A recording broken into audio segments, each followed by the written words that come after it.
What's up? I'm currently in Oregon on a family vacation, but I'm not going to take a break from making a video just for you.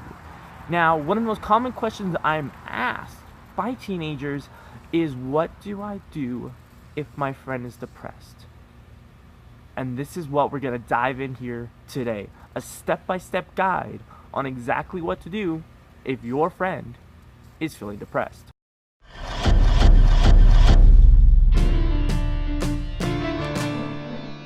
First things first, we need to find out what is going on. How severe is the situation? How long has this been going on? So the first thing you need to ask is, are you suicidal? Because if this person is suicidal, this changes the entire game. This means immediate action needs to be taken to make sure that this person is safe. Because safety is the number one priority here. Once someone's safe, then we can deal with all the other aspects of healing. But if they're not safe and we try to do all the other aspects of healing, it's a very risky way to approach this, because we want to make sure this person lives to tell another day. So once we've established if they're suicidal or not, if they are, you need to tell somebody. You need to tell your parents and say, hey, my friend, he or she's gonna kill themselves. What do? I think I have an idea, call the police, or can you talk to their parents? And that's another option, is to talk to their parents. So talk to your friend's parents and say, look, do you know what's going on with your son or daughter? They're saying they're gonna kill themselves. I'm scared they're actually gonna do it. They're feeling depressed. I'm really scared. With their parents should take action and talk to them, make sure they're safe, and if necessary, admit them to a facility where they can be monitored and kept safe and evaluated and treated. I've actually known teens who've come up to me after a talk, and I'll never forget this teenage girl, and she said, I called 911 on my friend because she was suicidal. And I thought, that is not something that everyone would do or could do. It takes an amazingly strong person to know, yes, this may seem bad right now, this may seem like the wrong decision right now, but in the end, in the long term, we're going to look back and say, I'm so glad this happened, because now you're safe and now you can receive healing. So that's if they're suicidal or not. If they're not, we can proceed to the next step and see, how long has this been going on? Is this all of a sudden you've been feeling bad today? Is it been going on for a week, a year, 4 years, 10 years? It makes a big difference on how long this has been going on. If they've been feeling sad and depressed for a day, then maybe what you need to do is just support them, give them a pat on the back and say, I'm here for you, you want to talk, what's wrong? Doctors, professionals will typically diagnose you with depression if you've been experiencing the symptoms of depression consistently for over 2 weeks.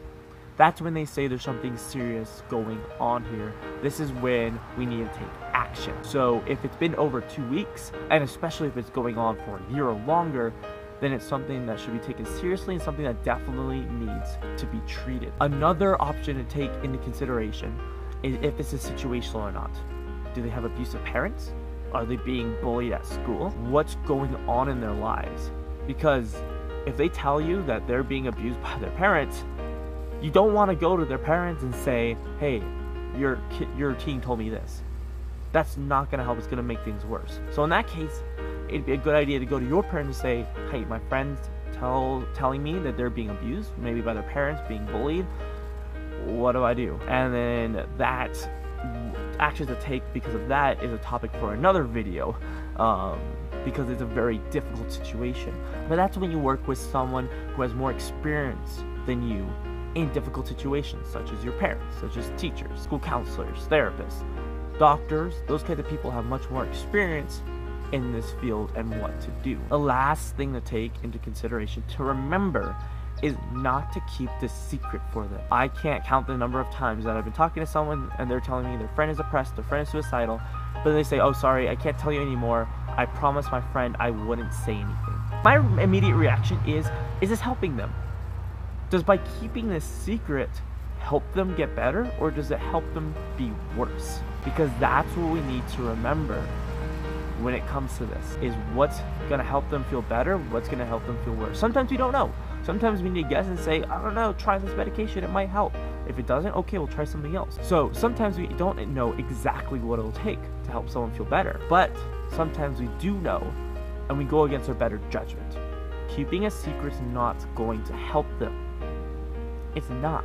Them being depressed and maybe suicidal, that's not gonna just get better because you give them a pat on the back. If it's true depression, if it's true mental illness, if they're really feeling suicidal, they're gonna need treatment. They're going to need to take some time of healing and progress. Otherwise, the possibility that they heal themselves is so small, and the risk is so great. I wouldn't want to take that risk. So don't keep it secret. Don't keep secrets from them. I don't care if you promise them. That promise is going to hurt them. Now, do you want to hurt your friend or do you want to help them? And I'm assuming by watching this video that you want to help them. So the second step in all this is to help them get help. You're not their therapist. You're not their doctor. You're not some medication. Your job as a friend is to support them. That's it. Your job isn't to instantly make them feel better when they're feeling sad. That's not your job. Being a friend of someone who's depressed can be extremely frustrating because you want to do more. I get it. When I first started all this, I wanted to just heal everybody in the world. And I realized that I had limits, and I have to stick within my limits. It was a hard lesson to learn, but it was necessary if I wanted to actually help people. And then the third part of all this is to support them during the healing process. Being an accountability partner for them. Saying, hey, why aren't you doing this? You told me that you were going to take action, that you were going to do this. Or saying, hey, I've been wanting to play basketball. You want to go play basketball with me? You want to go for a run with me? Help them get exercise, because exercise is a fantastic way to heal from depression, along with medication therapy and all these other different ways. So you can be a great example to them, an accountability partner to them. Those are great things that you can do. Again, I want to make sure that this is coming through, is that you're not responsible for healing. Because what's going to happen is you take that responsibility upon yourself, then you're just going to be brought down because it's not working. There's a certain limit you have to set and say, I need to watch my own mental health too. Because if I go down, I'm going to bring you down with me. Again, it's looking farther forward and saying, I know this may seem selfish right now, but in the long run, it is for the betterment of your friend. Watching yourself, keeping yourself healthy is a way to actually help your friend. If you change your mindset and look at it that way, instead of looking at it as something selfish. Not answering their calls at 3 o'clock in the morning, every single morning, that is a way to help them and yourself as well. I've told so many teens who tell me, no, I don't want to talk to my parents, I don't want to talk to a therapist, I just want to talk to you. And I say, I can't heal you. I'm here for you. I'm here to support you. I'm here to give you advice. But I'm not here to heal you. I can't do that. You need to talk to your parents, because also, I can't be here for you every single moment. Right? I have places to be, I have things to do. And then so if you message me at 3 o'clock in the morning, I'm gonna be asleep. I'm not gonna answer because I turn my Wi-Fi off at night. So I can't be there instantaneously when you need me. That's the job of your parents. And to a certain extent, that's what you can do as a friend. To a certain extent, always watching yourself, making sure that you're not being brought down. If you are being brought down, you need to make sure that you're mentally healthy enough to help your friend.